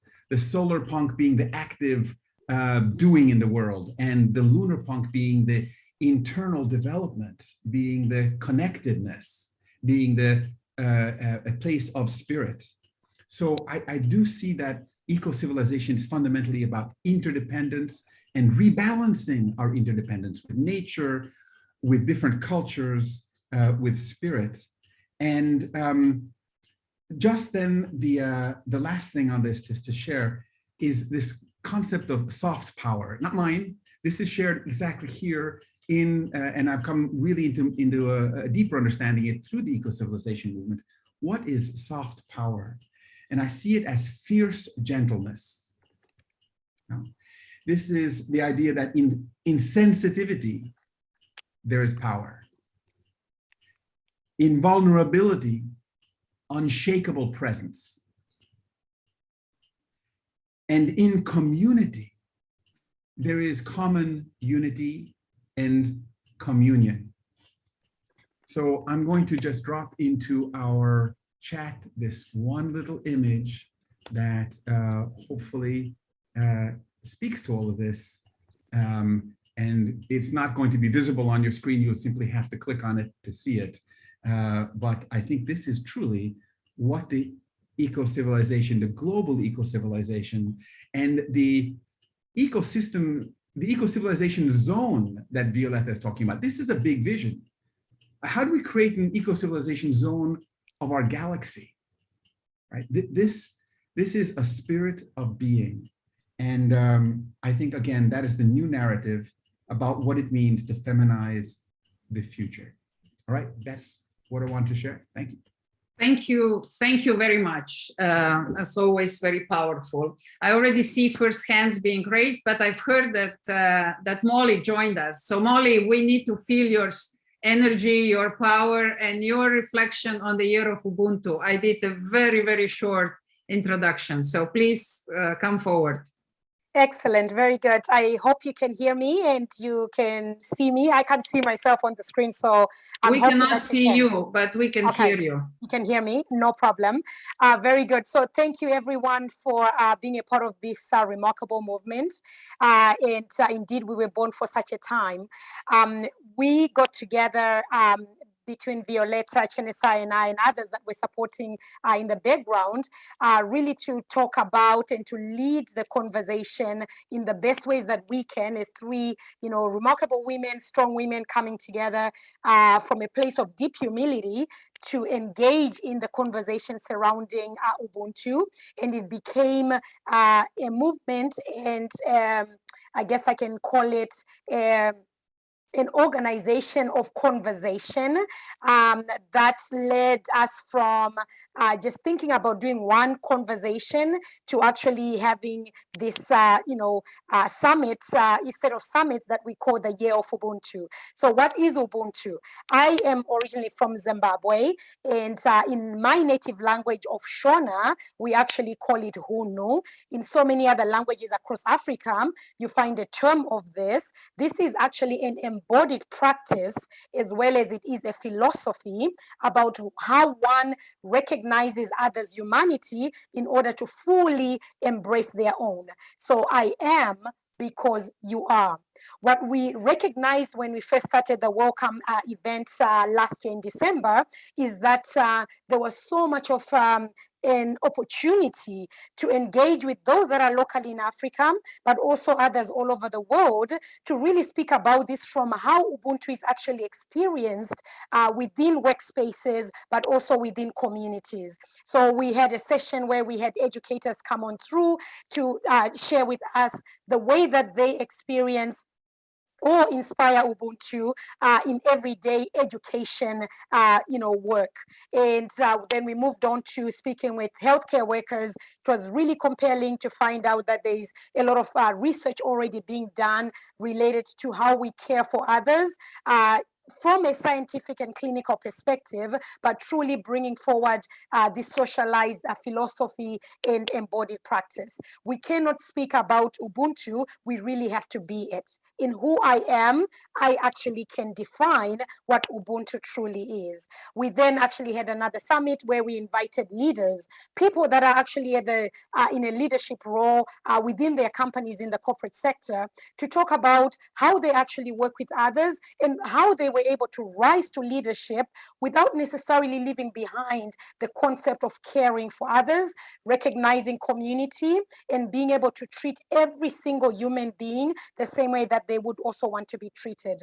We are now heading towards December 12th, where we have our culminating and celebration of what the Year of Ubuntu has been.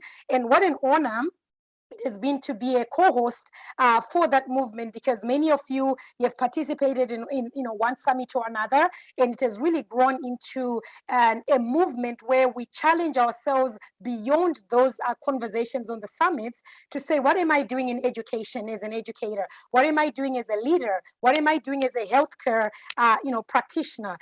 In whatever work that I am doing, whether it is outbound, in farming and in in engineering for some of us that are trained engineers, always thinking about ways to innovate, but really encouraging that we celebrate what Ubuntu is truly as a viable and relevant tool that can be used in development, and as we're thinking about our eco-civilization way of being.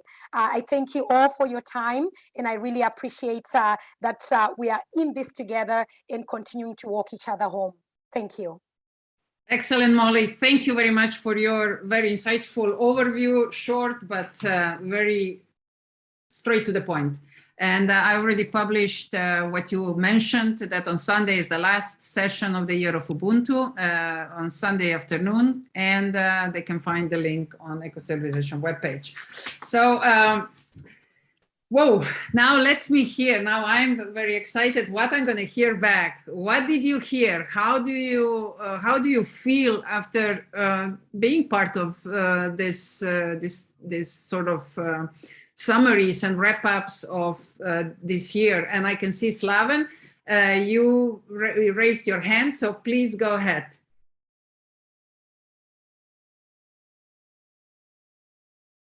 Slaven, you're still with us? Do you hear me now? Yes, please go ahead. Sorry, I was on mute or mute. First of all, many thanks for inviting me to this event. There is no other way to be humble listening to all of you. Just shortly, since I'm coming from financial industry and working on very narrow part of impact of climate changes to financial industry, at the very beginning of the meeting, I was asking myself, am I on the right place? after hour and a half of the meeting, I strongly believe, yes, and I see this movement as really, as Alexander said, network of networks. I strongly believe that this kind of movement can help us to move from me, myself, and I to I am because you are. And I will stick to that.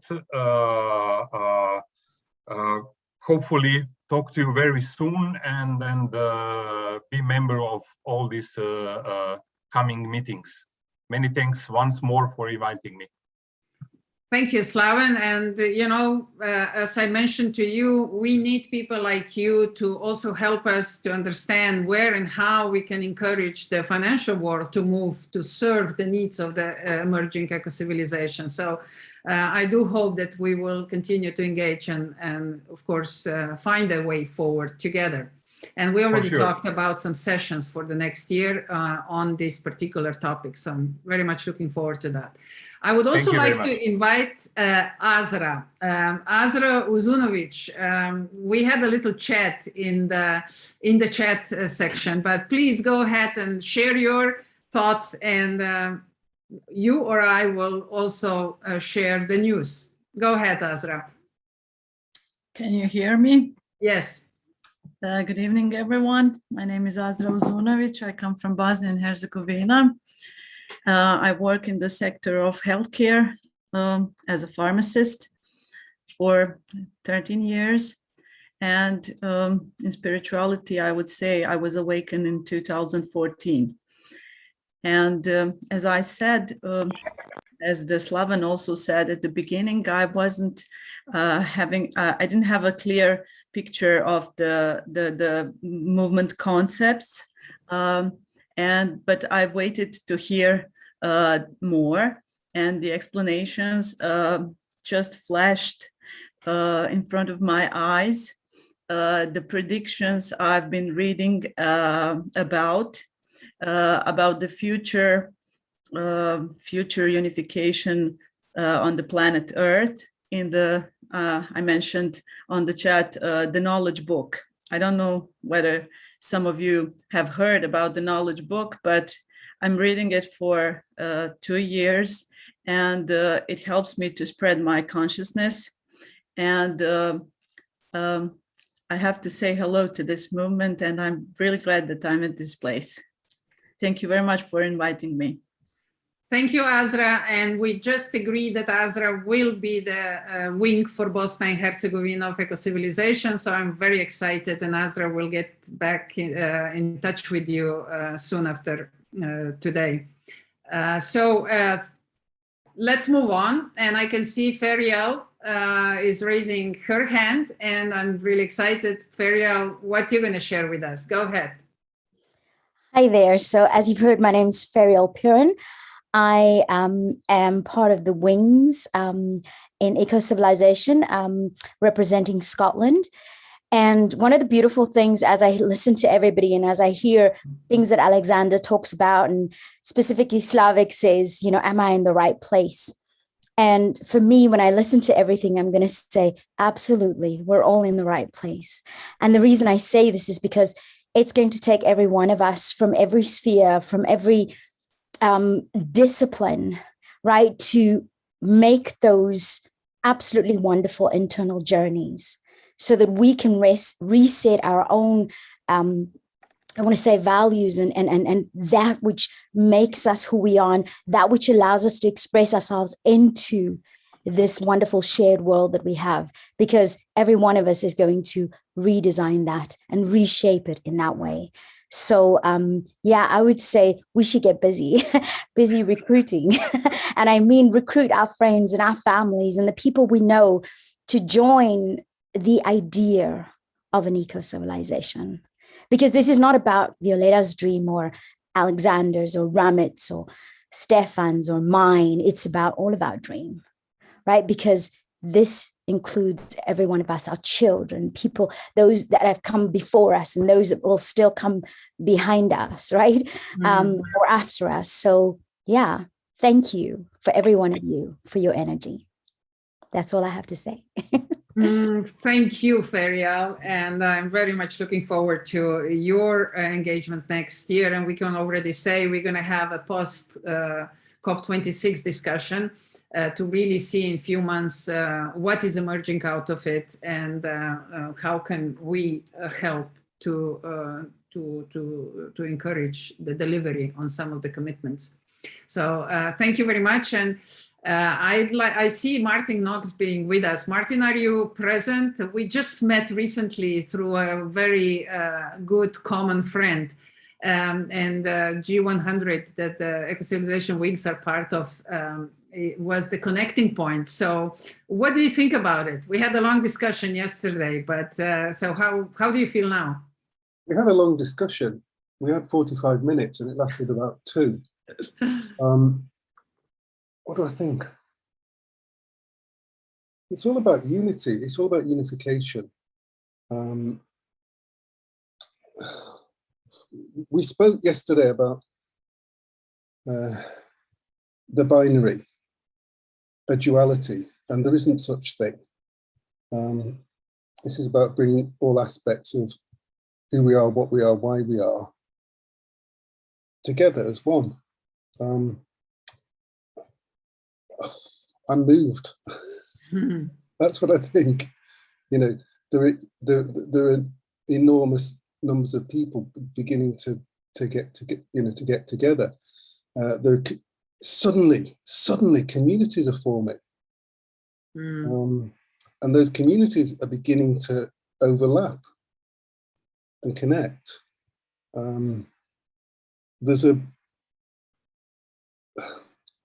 The world is full of atoms. The atoms form molecules. The molecules form cells, and an organism comes into being. I think that's what we're working with. Thank you very much. Thank you for sharing your thoughts, and I hope we will engage in the future even closer and continue to evolve this. Thanks a lot, Martin. Anna, you were very active in the chat as well. Please share your thoughts with us. Thank you, Violeta. Thank you. I have felt this ecocivilization, although I did not know it existed, but I somehow came back to your name, Violeta. I've been with you on one of your lectures 10 years ago and got inspired to start my own company as an eco-innovative company. And your name was on my list of people who I want to talk to, besides Sir David Attenborough and some others. So I just saw that this is going on, and I felt I want to be part of it. So I'm just like every cell in my body is just saying yes. And I just feel, I feel honored to spend these minutes with you guys. Thank you.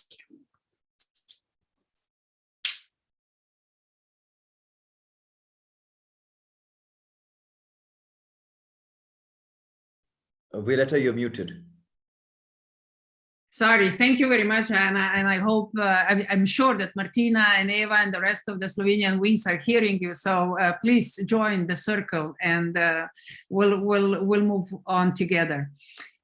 We have still a few minutes left, and I just realized that Yuri Giacomelli is with us. Yuri, are you able to connect and give comment? Yuri and I started. Hello, Violeta. I am able to connect. Okay, super. Hey, it's really good to see you here. And I just want to acknowledge that way back when I finished my mandate in Brussels, we got together and you were the first really that asked me about ecocivilization and gave me a space in the magazine to write about it. Then we even engaged in the first ecocivilization talks together, and it was really something that was important, this support and understanding. And how do you feel now when you see all these different topics and content emerging? Well, first of all, thank you, Violeta, for calling me in, and good evening to everybody. It's really nice being connected with all of you through, I can say now, through the years. Yes, Violeta, I remember very well our initial conversations, very inspiring conversations. And I can say even more today than back then, that I really appreciate this concept of eco-civilization. And whenever I have an opportunity, I try to, explain it. Because I'm aware that the consciousness has been growing, so this is really something positive. I feel like the world is moving on, and the hope is getting stronger. But something was missing before we started, to reinforce this concept, and that is the destination. We were quite good at analytics. I mean, in 1972, the Club of Rome published their study, and that was just if we just want to touch on the planetary challenges.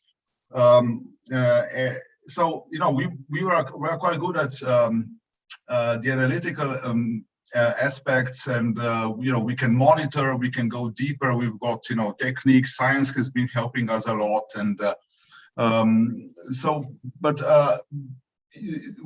then we can even create, some policies that are successful. For example, the more I'm into it, the more I appreciate the European Union's contribution to putting finance on the right track, thanks to the so-called taxonomy, to finding out what type of projects or ventures should be financed, because they can actually help us all living more sustainably, and what types of projects are not of that kind. So I know. So even we are capable of creating many good vehicles of this kind. But then what we many times lack is this capability to imagine together. But we know, every sportsman, everybody, and every athlete says, if you want to win, you have to visualize yourself winning. If you want to get to a destination, you have to live through the journey in your thoughts very many times. And but an achievement of an athlete is an individual achievement, or at best, it can be an achievement of a team. It's a soccer team, a basketball team, whatever we want. And we are here actually a much bigger and a complex team, as it was said before. We are a network of networks, so it's getting complex, and that's why it's so important that we share time, thoughts, dialogue in a process of joint imagination of something as complex as a civilization that should embrace the planet, that should embrace us all, and bring us forward into something that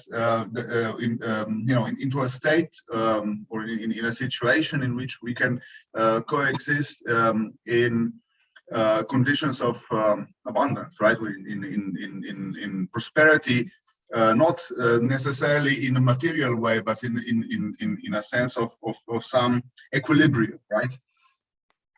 So that's why I think it's really precious that this process has been going on and has been gaining momentum, and I appreciate that it has spread the wings so widely. And at the end of this year, I am optimistic in some ways. I am a little bit concerned sometimes, because when I actually realize that it's a complex process. So it's sometimes from time we get a little bit tired, and then we recover.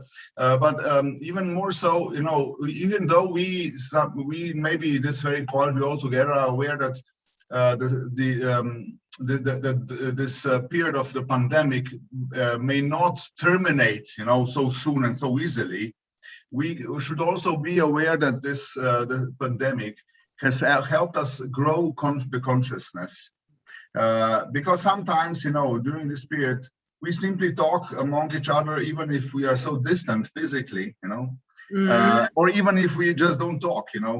Sometimes we just, we are, in a way, we are connected in a very different way. So this terrible period, this state of emergency, in a way, has also helped us grow in many ways. So these are my thoughts at the end of the year. Thank you for for letting me talk, and I wish you all a pleasant journey ahead and a good year ahead. And I'm happy to be on the same boat with you.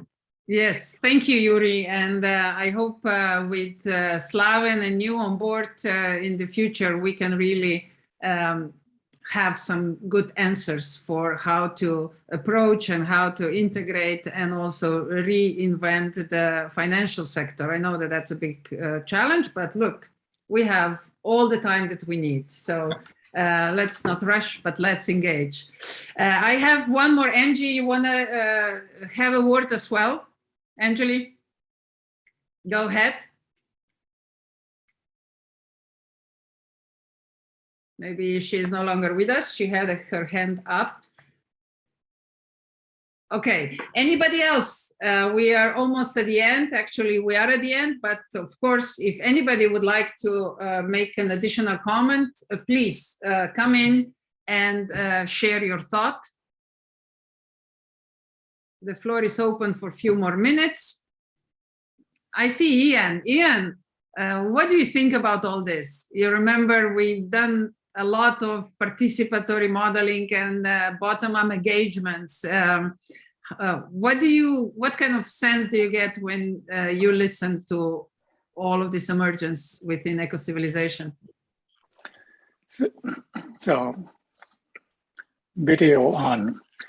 Thank you, Violeta. It's been interesting, and I think I'm beginning to understand more of what you mean by eco-civilization, because I have to confess that the concept has been somewhat nebulous as we've gone through the conversations during the year, and nebulous perhaps especially in the outer space terraforming, but I'm beginning to see the patterns and the coming together, and what is really appealing to me is the notion of the networking of networks, and that by driving the momentum in eco-civilization, you can connect more networks of connected people to connect to each other to do something.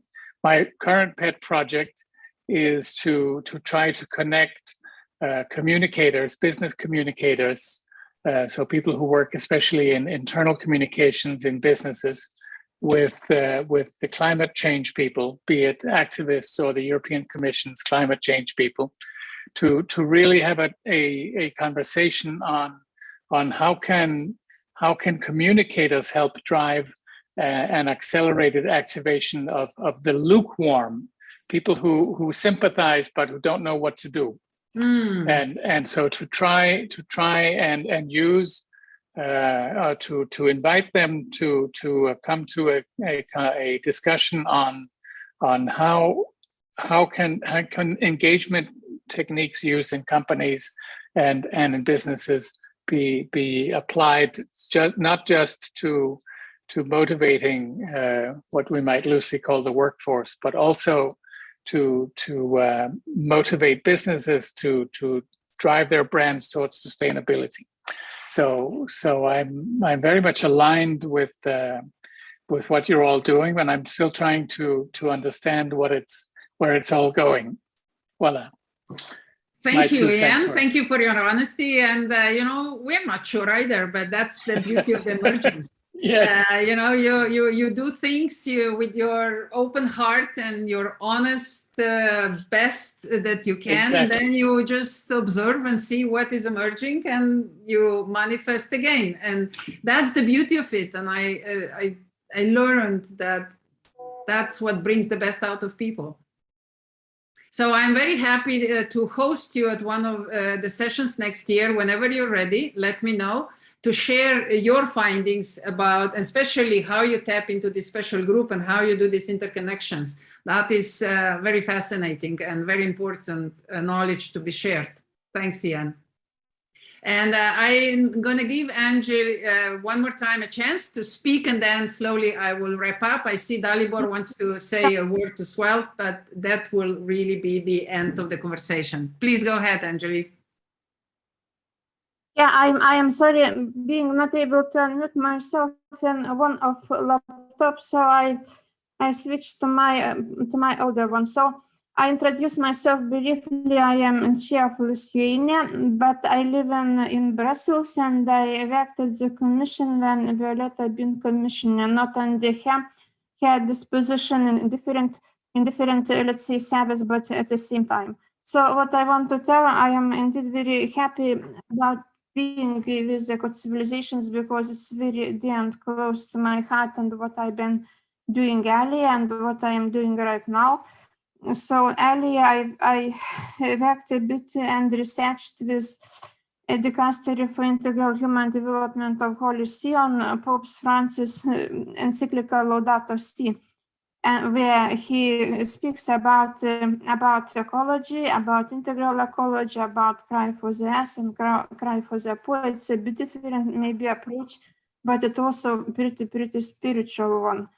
So recently we also work here on some climate models. We have some project submission foreseen in February, and here I would like much, let's say, to include eco-civilizations, because in our project we also have to do some, let's say, we have to discover how citizens' movements of climate, let's say, Fridays for Future, Laudato Si movement, also eco-civilization could be an example how they influence governmental decisions, let's say, and finally a situation, let's say, in mitigating climate change.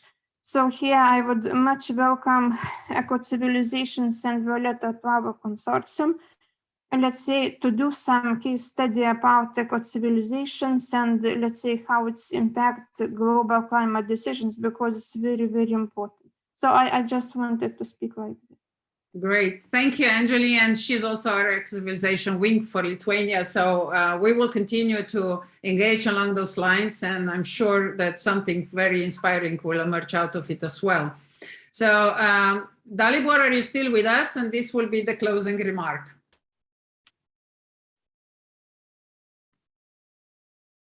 No, probably gave up. Dalibor, here you are. Please, go ahead. Well, I just wanted to say hello to everyone. I'm also here in Brussels, still working with the European Commission.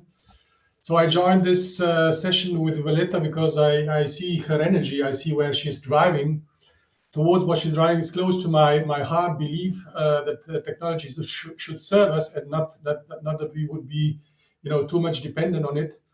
I try to observe how technology can support us in the future from inside the European Commission, but it's hard because it's too much about technology and not about how to deploy it in our real lives, in our future, which I believe should be, should be human-centric, because we are all suffering from what we are learning and what we are seeing around the globe today. And the way to go is, as Violeta is saying, and I understand it a bit now. So we are on the way towards something. We don't know what this something would be, but we are all. It's close to our hearts to become something different in today. So it's a transition to a civilization which is around more nature, around more humanistic approach to our lives. Yes. Using the technology, of course, because I'm part of technology, I can offer something. I can offer, for example, the deployment of data, because I know how we can use the data if it's possible to use it, and that is where I could contribute personally. So I'll talk with Violeta in the future how this can impact. Yes. And we'll see. So thank you for now. Thank you, Dalibor. And maybe together with Andrew, you can meet in Brussels as well, explore this a bit further. And yes, of course, we're ready to move on this topic. Okay. Thank you very much. Bye. Okay, my dear friends, at the end, I would like to say a big thank you to Natasha Champel as well. She's been behind the scene all the time and taking care of all the social media and all the information that we share. And of course, you can imagine how much work that is. So Natasha, thank you very much, really, for all the support and being always there whenever we need you. And you are welcome. Forward. Please, you can share some of your thoughts. And is it really hard, or is it also good for you and it brings you some energies as well? Thank you for attention. Yes, I really enjoy the idea and embrace it with both my hands. So it is a pleasure to work for you and to with you. Thank you, Natasha. And that brings us to the end. There's been a lot of said in the chat. I've saved on the chat and we will share the video and the chat with you. So you will be able to trace back all the links and all the comments that you made, because they are really valuable. And thank you, Alexander. I see that at the end you were picking up again and sharing some of the summaries as well, which are very, very useful.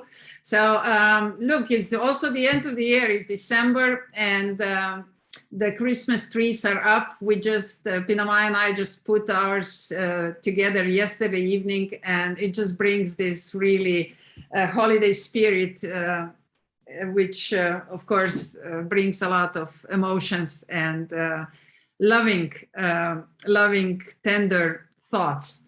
So I hope that December will be good for you as well.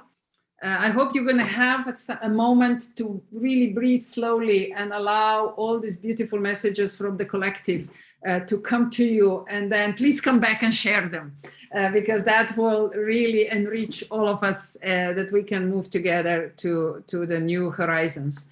So thank you for your time. Thank you to all of you who are already co-creating this eco-civilization movement. I promise to hold the space and just learn from all of you. And I feel that there is something really nice waiting for all of us at the end. And that's what life taught me. Whenever life sends me some sort of heavy experiences or challenges, after I get through them, it's something really beautiful waiting. And I believe that this society is going through something like that too. Right now, we are full of troubles. We are full of sort of old structures who try to stay alive with the old principles and old ways of doing it. But let's be sympathetic and let's be empathetic as well. But let's not give up on the transformation process. So that is my invitation, and I'm looking forward to seeing you all again next year with the new fresh inspirations. Thanks again.